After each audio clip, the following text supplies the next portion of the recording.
Welcome back, Five Aces. Battle control initialized. Hey people, Five Aces here.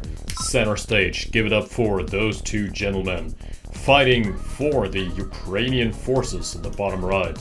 It is Mr. Creo, and he is tangoing, trifling with Mr. Colorblind, aka Fazzar X, representing the Brits. The British colors, except he's using pink because he's colorblind. And this is the RHL match that I've been waiting for a very long time.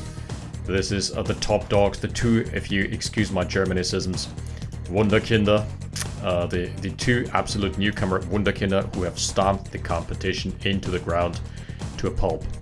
And the only one who could stand up to Fazzar in the last game was Anju. He must have dropped some more points throughout the league, but we didn't cover those on camera. So, let us introduce the players on the map and let's get on with the show. This is Bad Company version 2. Reminds me a little bit, I think I've said this before, reminds me a little bit of the map with the small rush distance in RHL season 12. It is definitely a bit wider, but the general layout with the little woods in the middle and with the cliffs warding off against your own oil derrick, which makes it a bit tricky to hold your own oil derrick, because you're going to get attacked from multiple angles and can only really protect from one. And you can't retreat either because you're backed against the wall. Yeah, let's bring it on. Double refinery build for both players. The ref cell coming out immediately. So hype. And here is the Grenadier rush from Creo. Let's see if this is going to inflict any structural damage. The Ukrainian special operations. Always good for a little explosive surprise, as some Russians have learned in recent history. Alrighty. Technicians going forward and scouting a little bit. Perimeter vision is being established, and Creo just playing it passive and standard except for the Grenadiers. Is this going to be a mid-game Grenadier drop, I wonder? This is something you can do, because this is barely an investment. That's 320 credits. And if you time this right, you just want to have your opponent focus on the front lines, have them basically be engaged in a massive scale army engagement around the first MCV maybe, and then reveal your hand. Little sleight of hands there. I think that's a viable strategy sometimes, and it is really low risk. 320. I have 3 rifles and a little change. 3 rifles and just 2 techies. Man, too bad we can't build techies, huh? Right, so how's everyone doing? Austria is basically right now drowning. We're having super floods, and floodgates have been opened. It's really crazy. I mean, the first casualty was my garden. All my plants have now become. It's basically become a little pond. I just need the koi or carp or whatever, because everything's going swimming now. But damn, some people have really had it rough. I guess it must be similar or likewise all across at least Central Europe. We're not usually used to those weather conditions, but it hadn't rained in, what, almost 2 months? Now everything's coming down at once. So my condolences to those who have been seriously affected, unlike me who's just lost a couple of zucchini plants. Alright, the light tank is going forward. Let me know in the comments how it's looking in your country. I'm just kind of curious, because the weather phenomena this time around this year have been a little crazy. A little on the crazy side. Okay, a double light tank push from Mr. Colorblind. Interesting. And armored personal carrier from Creo on the defense. Okay, this is gonna be like fake aggression with the light tank, eliciting a response. Oh, that's so interesting. Creo is sending only the rockets, but this means that that blob here basically doesn't have a rocket, doesn't have any rocket density to follow up here. That is a really interesting move. It's like, no, I'm just scouting, never mind me. Hello, I'm just the diversion. Oh, Creo is wise to it though. Despite him, he is going for the perfect MCV hunt timing. Oh, this is so smart. A triple light tank build. Jeez Louise. Okay, the light tanks have to be really good. They have to connect in a big way, which right now they have not yet, but for the most part, they've done their job. Still, with the advent of the next flame tower, this is going to be held relatively easily for Creo. Yeah, he's losing a lot of forces, and the medics are actually putting in some overtime. Yeah, Creo, Mr. Colorblind not overcommitting. That wasn't half bad, I'd say. This could have been much, much worse. So at the end of the day, it's just an army trade, and this actually leaves Fazzar in a good position, because now he can go for the aggression. He can keep up the pressure, can build more light tanks. However, if Creo manages to saturate this expansion without much counter pressure, he is himself... Ooh, close. He's himself going to be in a good spot. I think it was just a little too late in transitioning over to the north. Would have been a good idea in theory. In practice, however, he is just really not accomplishing anything. Still on the light tanks, he has moved his original Conyard down south. General techie, so the Grenadiers have been sniped. They have killed an ore refinery. Not half bad. Creo is on the defense, but he's in a good spot. I would say with enough rocket density here, tanks are not connecting. Yeah. This ain't happening for now, my friend. Just needs to wait for another round of flame tower pops. Okay. Creo has actually managed to breach... sorry, Creo's base has actually been breached by Fazzar. Most of the rockets are dead. Traded for one harvester. So this push has been stopped basically only by the harvesters. He's lost the harvester there, but this could have been so much worse. We're gonna take a look at the econ. How is it looking? 5 and 5 respectively. The assets are even, the cash flow is even, that is both are broke. We're playing North Korea versus Yemen, I guess. Or South Sudan is also a good contender in terms of the budgeting.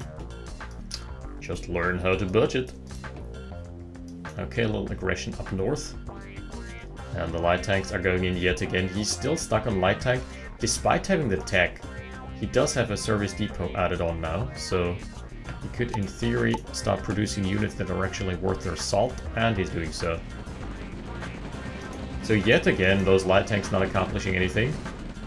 He's trying to trade them off for a couple of heavies. Up north, still no harvesters dead.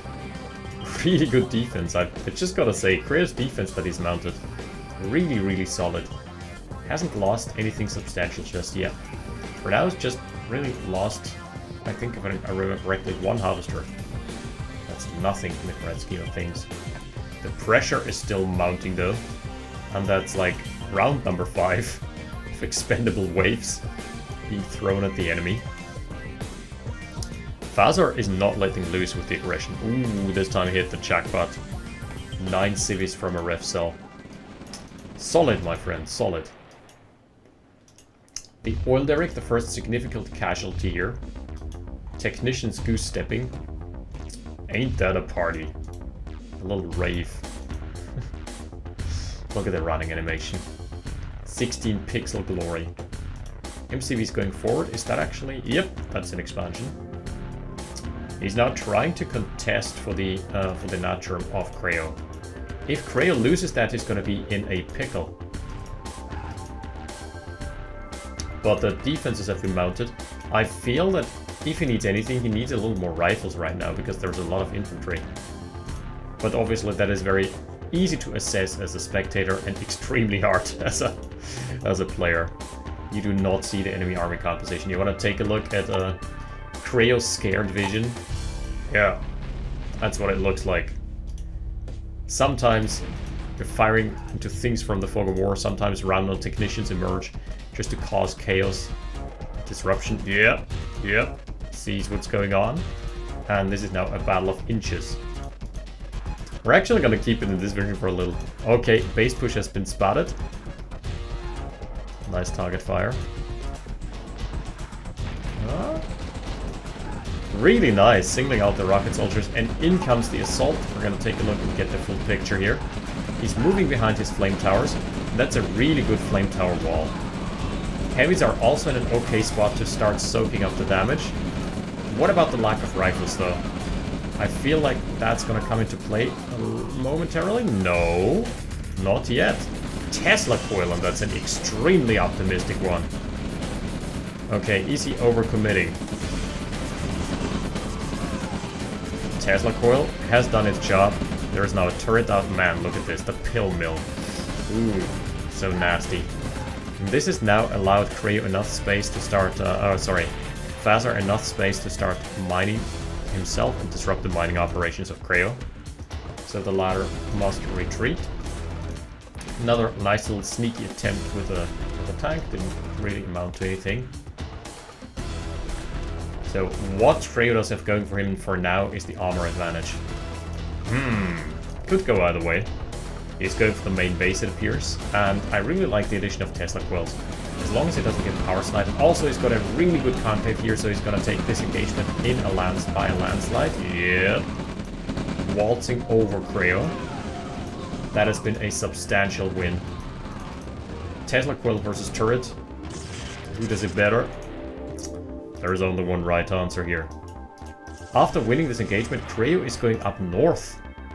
He is going for the main base. It is starting to look a little dire. And Creo has also crucially managed to secure his third expansion, which is actually Fazzar's natural. So he has turned this aggression upside down. There's a radar dome out for Fazzar, so he needs to make his artillery transition count for now. He's still on medium tanks, so this hasn't yet done anything. Oops, that's the wrong tab. Very nice move. Creo hasn't lost a single harvester due to negligence. He has lost one to a push, but that was the surprise factor. That one couldn't have retreated anymore. Other than that, he's been amazing at preserving his economy. Let's see how quick the reaction time is going to be this time around. Castless Curse. Nope. Sending him back immediately. And just like that, another ore truck being saved. Beautiful. Alright, in comes the heavy tank to mop up. Is that a third expansion? No, it isn't. Now Creo himself is starting to gain a little ground here.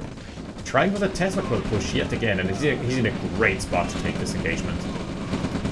The armies are goose-stepping forward. GG is called, and there was no way that Fazzar could have won this off of this engagement anymore.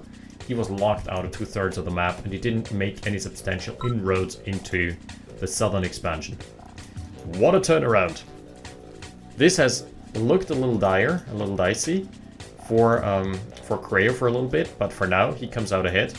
1-0 up against Fazzar. We are going to be stoked for game number 2. See you in a sec. Battle control terminated. Battle control initialized. Alrighty, welcome to Rheinpfalz. Oh, what a beautiful name. Don't you love the melodic nature of the German language? Die Rheinpfalz. Jawohl. Let's actually go. So, Rheinpfalz is famous for basically nothing, except maybe Rheinmetall, the arms manufacturer. Okay, so do we have a little faction reversal here? It is... no, wait. Yeah, sure.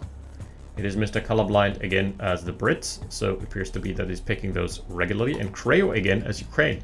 So no faction reversal, just a little positional reversal. And a dog has been added here as well to the roster. So double refinery opener, most certainly. Leaves you a little bit behind here. As you can see with those really strong top tier players, they usually don't have much in terms of build time between them, but yeah, a dog kennel is definitely going to throw things for a loop. Little doggy, just safeguarding. I've talked about this in the Angiocast. You want to play aggressively with this. Your engineer, by the way, can still get sniped very easily from this spot specifically. I like this intricate design of those little hills, because you have to keep so many things in mind. Is the dog set to guard? No, he isn't. He's inching his way forward. The way you want to do this is you always want to just select one cell of units, because if you select 2 cells, then they're just going to stumble around and try to all enter the same cell at the same time. and it just turns into a nightmare. And the enemy starts firing from the fog of war, you know you've lost the engagement. Then your dog randomly dies. It's cheech. So what you want to do is send in those 5 guys. Send them in inch by inch. Engineer is being positioned. Ooh, this could be a very nice snipe. He can inch 1 cell closer, by the way. Yep. Good night. Oh, so close. Engie is somehow still alive. He's being healed up again. Oh, beautiful position. A hail of bullets raining down from the fog of war. And just like that, Creo has taken the victory in the early game. Yeah, run, little buddy. He's forced to retreat. And Creo taking his own derrick while simultaneously destroying the enemies. There is no way that Fazzar can contest this anymore. He does have 2 rearguard rifles, I like that, just as a safety measure against captures. The War Factory has been added, and whoa, Creo is really behind on the War Factory timing. This time around, this doesn't make sense. Is it triple ref? Yeah, he went triple ref. Okay. Otherwise, this build disparity wouldn't have made sense.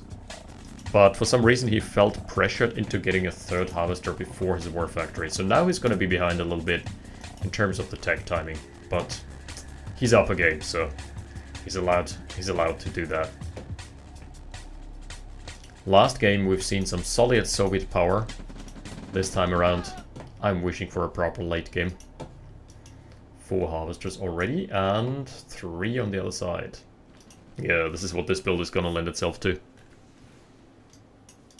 Very defensive position for Fazzar. He doesn't know where the enemy is coming from. And the attack dog is also screening.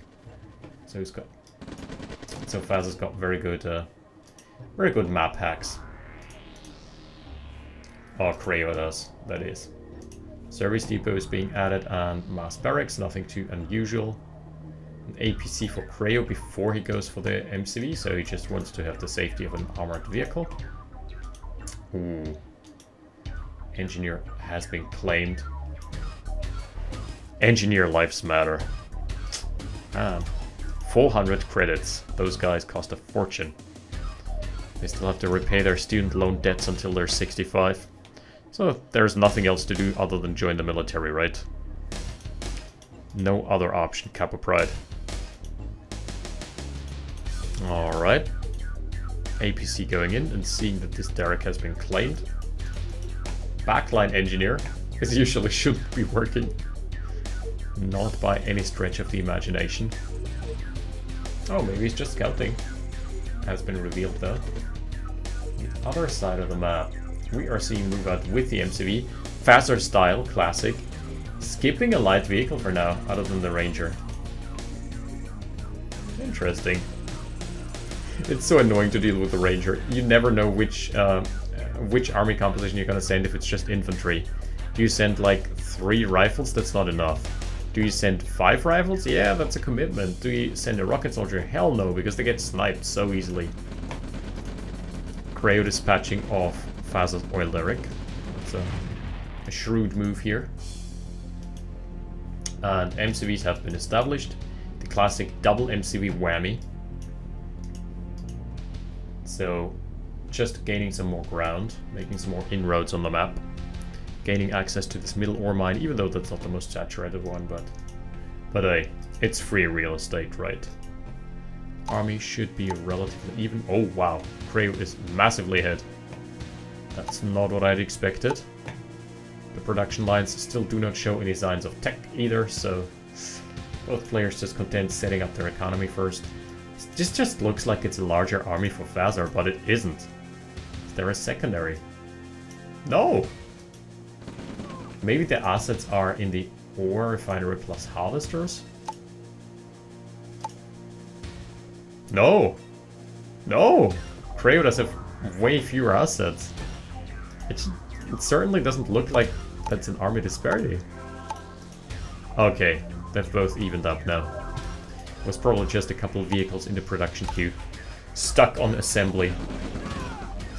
In goes the engagement, and this time around, Creo does not have a good concave. APC should maybe start connecting.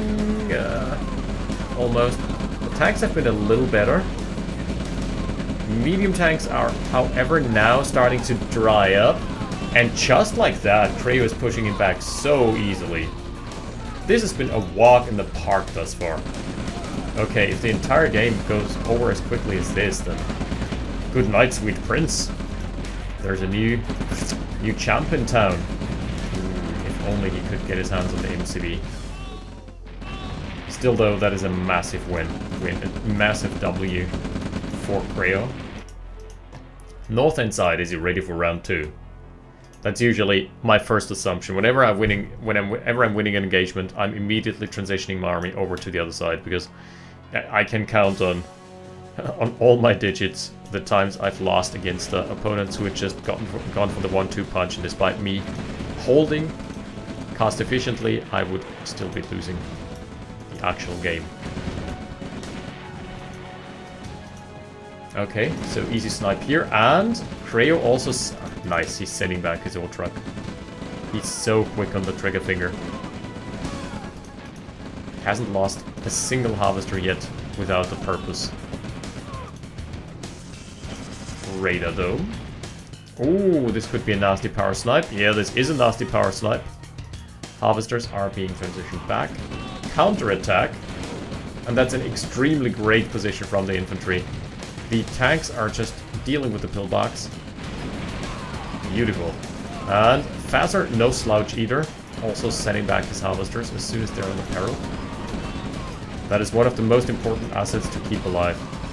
He's going for the ore refinery, he's hard committing. On the way out. And also pushing back the harvester here on this side. Wow. North end, he hasn't lost anything either. Look at this multitasking. V2 rocket launcher is now on the menu, boys. Okay, this appears to be the... No, the harvesters have all survived. Wow. I am speechless. This is some top tier OpenRA. Okay.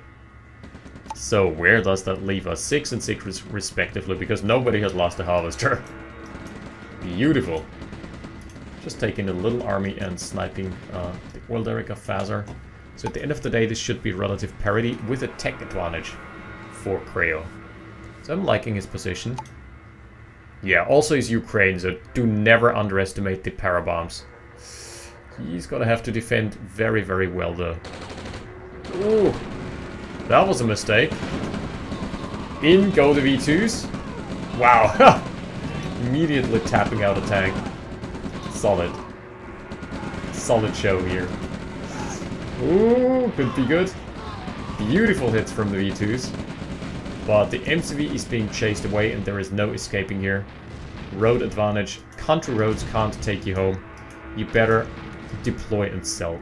Honestly, deploying and selling would be the right... Oh! He has juked the tanks! Whoa! Creo, my friend! You appear to have your juke boots equipped. Man, juke boots are not easy to equip. You have to go to the menu every single time you want to do that. If you remember the original Zelda.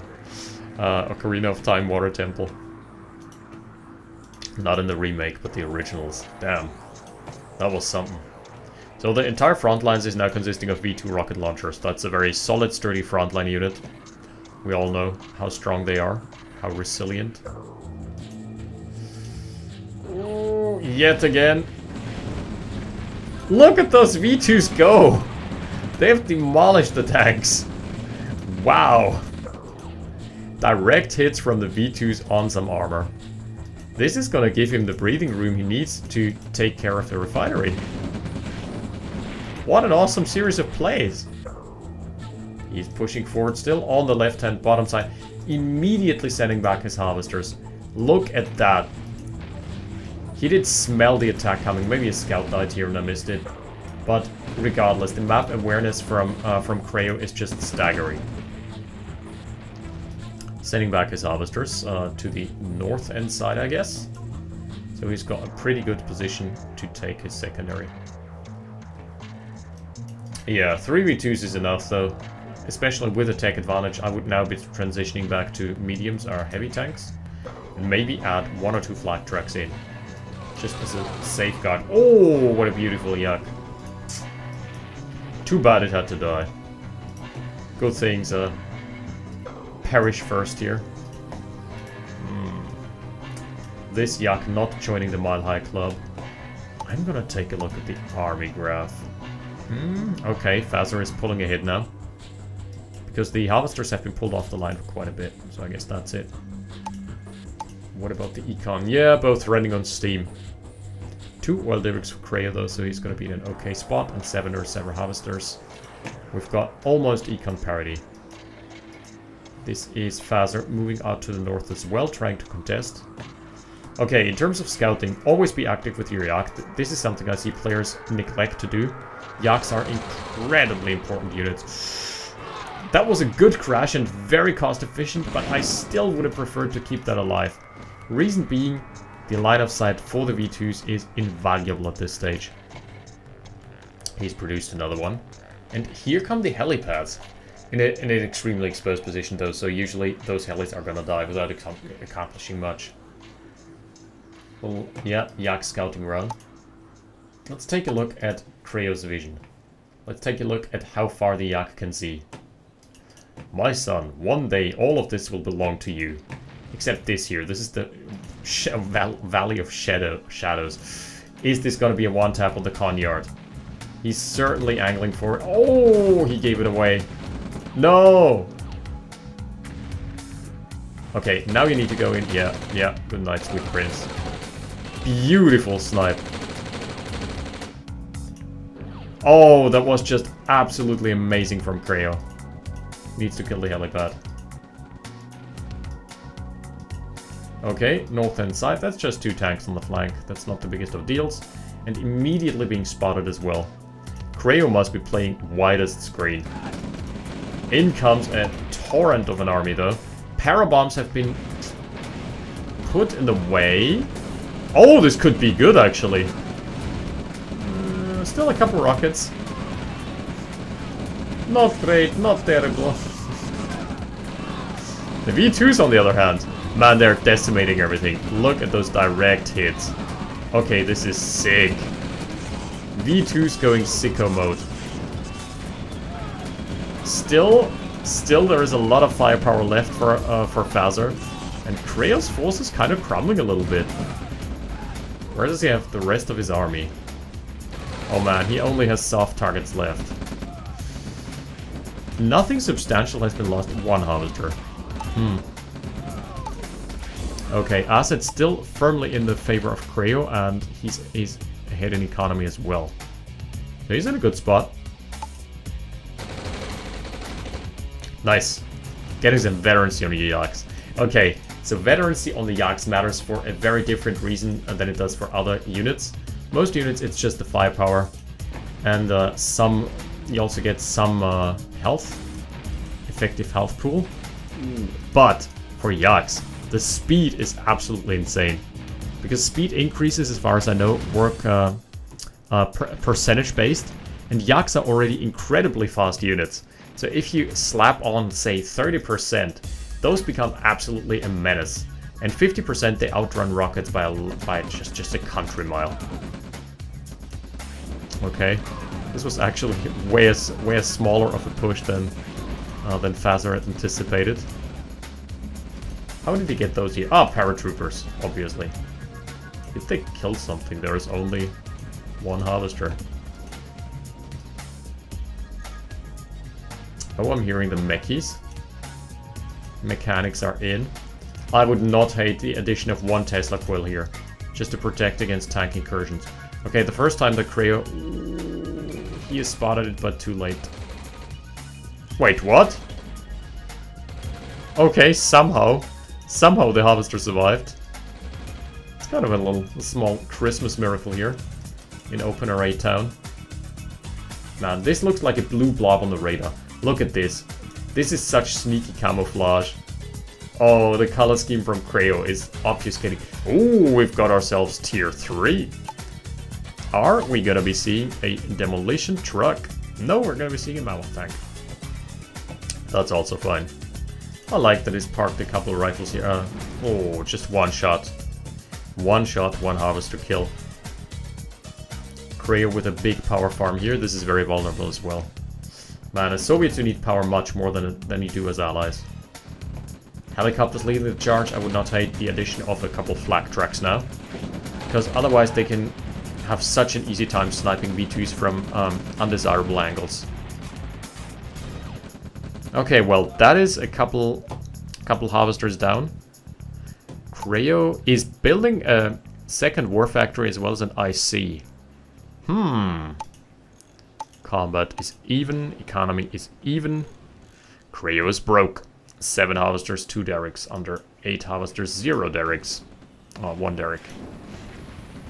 Okay, the helipad got sniped. No, not like this. Wait. Oh, there's another one. Okay, so just 1 more derrick. This tank could start working on the radar dome, honestly. Yeah, I'm doing so right now. Man, we're 18 minutes deep and I still can't call this. This is, in RAGL terms, basically a legacy match. Back from the days when matches took, I don't know how long, maybe an average 60 minutes? Nah. We've never been quite as bad, but the days of So Scared in RAGL were the days of the 1 hour matches, because you generally would not rush. You would generally go up to late game and then just start whittling down your opponent, rather than going for those all-in pushes. Mammoth tank support? Hell yeah. Iron Curtain is starting to tick down as well. This is going to add so much value to Creo. A 5 tank push this time around and supported by a lot of helicopters. Flak truck has almost spotted it. Ooh, this can be so juicy. Too bad. Didn't go for the chase. So what I like to do is having the yak on a hotkey and just constantly moving it around to scout. Because there's really no reason to engage blind anymore. Oh, this is such an entrenched position. Not a good... Okay. Really good parabombing vector. Ha! Gets a harvester here as well. Solid. But the defenses are holding, and yes, he's traded off for 1 single harvester. But ultimately, I'd say that's not only not worth it, he also traded over a mammoth tank husk. So if the mechanic can be singled out and sent to the mammoth tank husk, that would be an absolute win. Okay, a little bit of a problematic position now for Creo. Trying to mount a defense. Those troops have been killed very easily, dispatched. I really think this tank should have gone for the radar dome. Should have taken the gambit here. Yeah, and this time around the Air Force isn't here. Those old Yakovlev Yak are not going to support themselves. We are in a bit of a pickle here, Mr. Creo. What you gonna do? What you gonna do when they come for you? Let's see if the IC lined up. Almost. This is so clutch. 0! We would have, in theory, the potential to lift off. Okay. He has fired it onto the mammoth tank. I'm not sure if that's gonna be enough. That is gonna inflict some damage on the infantry, but... yeah. Oh boy. It's not looking good for Creo. He somehow managed to basically blunder it. Blunder his way into an unfavorable position. He's lost his expansion as a result. He is behind in the mining game. Still 7 and 7 harvesters. But no more real estate. Creo very much constricted on the map here. And this is soon Yep. Fazzar immediately bringing the MCVS back up, and he also has Tanya. She's not revealed yet. And now Creo's in a position where he can't easily afford building yaks anymore. He has the 3 yaks that he lost were such a big impact. They would have made all the world of a difference. Helicopters, to be fair, are also crashing left and right. So it's just an all-out massacre. This reminds me of the good old days of the Prigozhin, not quite civil war. Oh no, is that it? Is that it? It's looking quite dire. Wait, was that friendly fire kill from a Mammoth Tusk missile? Alright. There is a first for everything. Tanya still hasn't been revealed. She's still allowed to have some smokes here. Is she actually smoking, or is she just pointing her finger guns in the air? Sometimes it's looking like she's smoking. The commander does take a smoke, I know. Man, those were different times. That one looked like, but maybe she was just repolishing her gun or whatever. Not entirely sure what the animation is. But yeah, those were the days of basically actors and or units displaying bad habits such as smoking in movies and in public. Not that I would support that, but that was just the way it was. Man, on a serious note about that topic, I recently had a discussion with a couple of friends whom all are avid non-smokers. Oh no.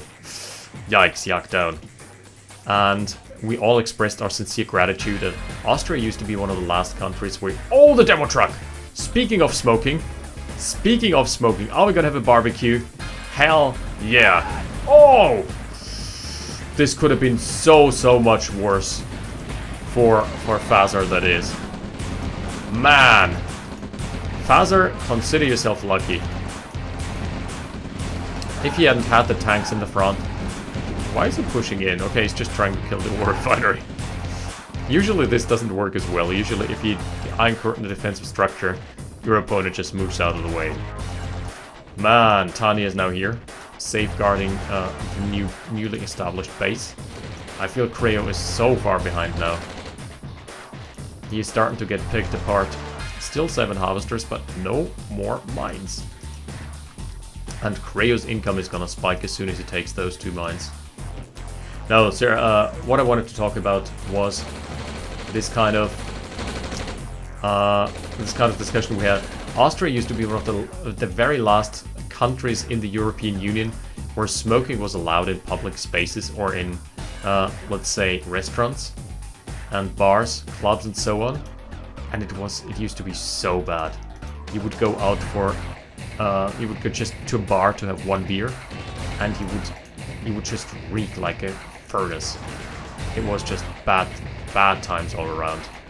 And then finally we got redemption when smoking was banned. Okay, Creo is trying to time this with an Iron Curtain push. Anti-air gun is gonna go down for a couple shots. Oh, he's lining it up perfectly. Parabombs as well. Was he not quite ready? Oh, ho, ho, ho, ho, sniping out Tanya though. That was really well played. I think he would have the Iron Curtain. No, not quite. The Iron Curtain is still not ready. North end side though, there is also a push coming in. Creo is probably going to be deflected to repel this push, but on the northern side, how is he gonna stop that? Yeah, Fazzar has recognized the position he is in. That's gonna be the Iron Curtain fired. This should at least be Fazzar being pushed out of this base. Creo has lost another war truck, yikes. So a really cost-efficient trade there with the Iron Curtain. He should be getting the con yard, in all honesty, but crucially he has lost his economy on the north end side. And Fazzar has retained his MCV, so big win for him there. The GPS is up as well. For those of you who are new to OpenRA, it recently got changed, and the way it works now is by having been turned into a support power, which when activated shows the pips on the radar for 30 seconds. Used to be permanent as long as the tech center was up and that was horribly imbalanced. But now you have it as a support power that always says satellite launched. That was a suggestion I made a couple patches back, and I'm really glad that they added it in. Oh, paratroopers again not accomplishing anything, but they sniped the radar dome. Finally. Was a really bad place for the radar dome. So now the tech center is completely useless because the pips only show on the radar on the minimap if you have the radar installed. So without the radar DLC, nothing's working. Yeah. Bad time. Bad timing not to have a radar. Man, Fazzar, you need to retain your Yak. Oh, tech center.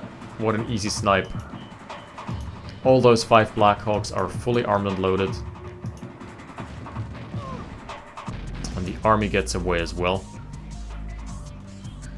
Yeah, just be careful with your Yaks. Play conservatively. Scout, play aggressively, but retain them. That's the most crucial feature of them, is their line of sight. Yeah, not like this. Do not send Yaks on attack move. They're gonna swivel. They're gonna do this little attack run and then sway to the side. Yeah, this MCV is very dead. Helicopters just waiting in the wings. And Tanya being incredibly far forward for there only being one mammoth tank. Okay, Creo is starting to re-establish his economy on this side, but he's under so much duress. There is 2 war factories operating on full capacity. Iron Curtain is back up. Does it really matter? Oh, we've got a second mammoth tank added to the roster. He needs so many things now. This is a puzzle box that becomes infinitely harder the more units you add to this mix, because now he needs flak tracks against the air units. He needs the mammoth tanks to be in perfect positioning. He needs heavy tanks to win the armor engagements afterwards, because mammoth tanks don't do that against mediums. He needs the Iron Curtain up for the perfect timing. He needs a solid infantry corps in the right position at the right time. He also needs static anti-air to ward off, or at least just having a SAM site ready to ward off against... Oh, there's another demo truck coming. To ward off any potential snipes. Because tech snipes would probably be one of the most devastating things that that Fazzar could do. You could try and go for the tech center and the Iron Curtain, and then it would be lights out. That was the only thing that has kept Fazzar, Creo in the game against Fazzar for now. Bleeding Harvesters. Where's the demo going? Down south. This time around, if you can nuke Tanya. Oh boy. That's gonna be a sight to behold. And maybe the Hinds caught in the blast radius as well. Blackhawks. That would be the dream scenario. He's managed to sneak a tank through. It's so risky though, because the Blackhawks can just wait. They can wait it out for the perfect timing. Okay, Iron Curtain is ready, so to be fair, this engagement could still be good. Yep. There she goes. That is Tanya down, but now they've got the work cut out for them. You've got 15 seconds, my friend. Enjoy them while they last. Man. Enjoy as long as you can. Tanks survive, but the infantry corps has been traded off. Backlines have also been raided. How about this side? Yeah. I guess he's managed to push a harvester off the war for now. Parabombs are coming in. Yet another really good angle. Man, I've got to say, the parabombs from Creo have been absolutely stellar. Ooh. Demo truck as well, but that's the last of tier 3 that we're going to be seeing for a while. Oh, ho, ho, ho. Holy smokes. Does leave the Hinds alive, or the Blackhawks alive, so he needs some anti-air solutions for now. But man, that was fun to watch. Oh no. Down goes tier 1.5 as well, so it is up to flag trucks and APC combos to save the day. And the map increasingly more allied than Soviet. By a significant margin. Alright, Tanya's back. Gap generators as well, so that usually is just there to cement your victory. If you start building gap generators, you know you are ahead. Again, Harvesters pulled off the line. Very cheap trades. If he can trade material in this position, he's going to be in such a good spot, because Creo just doesn't have the economy to sustain this anymore. Also, what you need, another piece of the puzzle I forgot, to win base wars would be V2s, but those are so easy to snipe by Blackhawks, so you need the anti-air, but they don't have the armor, and it all just kind of falls apart. You need too many moving parts for this puzzle to be solved. This is one of those Rubik's Cubes that just has a piece missing. One of those shitty ones. One of those shitty ones that are sitting around in every single household being unsolved for 20 years because nobody knows how to solve a Rubik's Cube anyway. Now it's actually fairly easy, unless they're missing pieces. Tech center being safeguarded. There's only a little infantry left here. Another demo truck. We're going for round 3. Alright.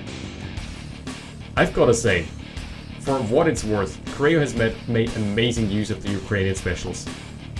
Amazing parabombing rounds, and one amazing demo truck, and one potentially amazing demo truck that just fell a bit short of where it should have landed. No, no, don't come close. Run, little yuck, run! Without the anchor, and this is so much harder. Do not train it off! Oh. That is your one big asset. Is that? No, that's just a regular rocket. I thought it was a spy. It's a very shitty rocket. No offense. Up to 8 Blackhawks. So this is basically a one-click delete 2 structures button. You need 5 for an MCV. You need, I think, 6 for the War Factory, which is the toughest structure that is not concrete armor. Defenses obviously have concrete armor, and they take reduced damage from the cannons, the auto cannons or whatever they are. Of the artist formerly known as Blackhawk, formerly known as Hind. It is now the Blackhawk, obviously. Obviously. The mobile gap generator. Alright. Oh no, I missed it! Okay. It blew a hole into the army here, but it didn't really accomplish much else. Good lord. A kingdom for a flak truck. By the way, one of the most rewarding things you can do with those, against those things, is getting a flak truck into minimum range. So the way you try to fight this, do not attack move the flak truck. Move it with a right click and move it underneath the Hinds or the Blackhawks. Then they're gonna be firing from within minimum range.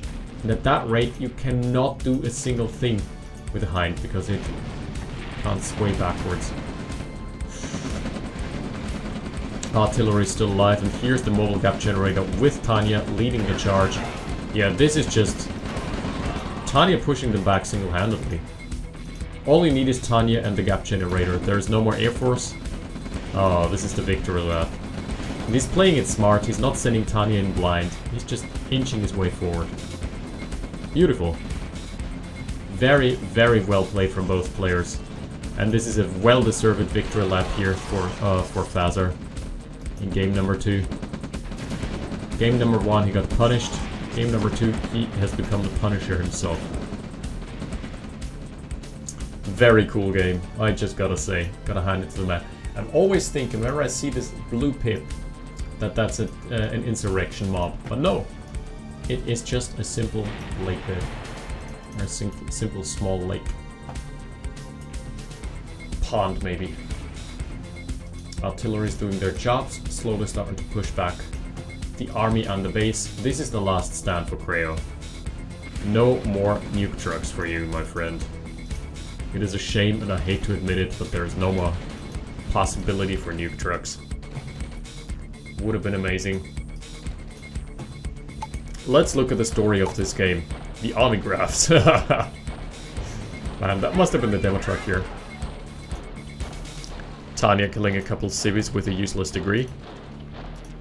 But hey, it's the Soviet Union, so those have basically... They have basically gotten their state education for free. That's gotta count for something. Not that I want to glorify the SU, they have been a very shitty regime. Oh no. Cavalry has arrived. Oh, minimum range from the flak trucks. Oh, nice. Look at the veterans he's stacking up. Not that it really matters. Tanya plus gap generator, the secret OP combo, the secret hot sauce. Tanya taking a bruising from her own comrades, but she's still standing. Has time to do her hair as well. And then take a couple shots at those civvies. Beautiful. But here is the last stand. Tanya's died! No! Tanya's down! On the other side though, there is push number 2. And Tanya will be back. GG! Creo calling it this time around. There was nothing left. Man, what a game number 2. What a series of games, to be more precise. Game 1, insane comeback after insane pressure. Fazzar relentless on the aggression, but Creo pushing back every single time and eventually outscaling him and getting a good flank in. Game number 2. Relentless aggression from Creo. Punished. And a couple really good nuke tracks, and then Creo was just in defensive mode the entire time, turtling up. But ultimately, being suffocated by the economy and the war machine that is Mr. Fazzar. What a game, what a series. I'm stoked to have casted this. So thank you for watching, and we're gonna be back with some more fun content after this, and then it's off to the RHL finals. I am hyped. Thank you for watching, see you next time. 5 Aces, out. Battle control terminated.